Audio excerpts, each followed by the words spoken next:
Assalomu alaykum hammaga. Mana hozir Sokil fasonamiz o'zimizning eski Hayti fasonda. Ishimizga bir baho berib qo'yasizlar.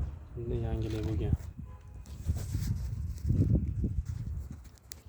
Fasonlarimiz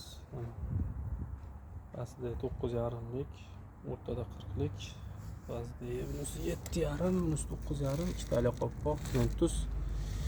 Bundaqa shablonga nimalar qo'yilgan, mana qopqoqlar qo'yib berilgan, dumalaq qilib. Ishimizga bir baho berib qo'yasizlar. Bu taraflari burchaklarni 45 qilinmagan. Shular qilib beringlar deyishgan. Egalar burchaklarni dumalaq qilib. Odam et-betini urmasa ham hisobini qilingan. Yo'llari bo'lishi mumkin. Sokildan uzunligi 45 metr. Ishimizga baho berib qo'yasizlar. Choklari ichkagina.